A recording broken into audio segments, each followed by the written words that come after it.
ജില്ലയുടെ തീരപ്രദേശങ്ങളിൽ കഴിഞ്ഞ ഒരാഴ്ചയായി തുടരുന്ന കടലാക്രമണം മഴ കനത്തതോടെ രൂക്ഷമായി. കാസർഗോഡ് കാവുകോളി കടപ്പുറത്ത് തീരദേശ റോഡ് തകർന്നത് നൂറുകണക്കിന് മത്സ്യത്തൊഴിലാളി കുടുംബങ്ങൾക്ക് ദുരിതമായി. ശക്തമായ തിരയടിച്ചിലിൽ 400 മീറ്റർ ദൂരത്തേക്ക് റോഡ് തകർന്നു. കേന്ദ്ര തോട്ടവിള ഗവേഷണ കേന്ദ്രത്തിന്റെ മതിലും തകർന്നു. CPCRAയുടെ എക്സ്പെരിമെന്റൽ ഫാമിന്റെ കെട്ടുറപ്പുള്ള മതിൽ കഴിഞ്ഞ ദിവസമാണ് തകർന്നു വീണത്. തീരദേശ റോഡ് തകർന്ന സ്ഥലത്ത് ഇലക്ട്രിക് പോസ്റ്റുകൾ ഏത് സമയവും നിലംപതിക്കാവുന്ന അവസ്ഥയിലാണ്. കാവുകോളിയിൽ 100 മീറ്ററോളം കടൽ കരകയറിയതായി പ്രദേശവാസികൾ പറഞ്ഞു.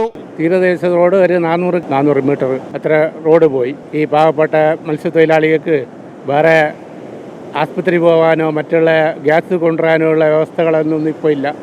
അങ്ങനെ കൊണ്ട് എത്രയും പെട്ടെന്ന് എല്ലാ അധികാരികളും വന്ന് ഇതിന് വേണ്ടതായ നടപടി എടുക്കണമെന്നാണ് നമ്മൾ അപേക്ഷിക്കുന്നത്. ഹൊസ്ദുർഗ് താലൂക്കിലെ വലിയപറമ്പ്, മാവിലാക്കടപ്പുറം, പടന്നാക്കടപ്പുറം എന്നിവിടങ്ങളിലും കടലാക്രമണം രൂക്ഷമാണ്.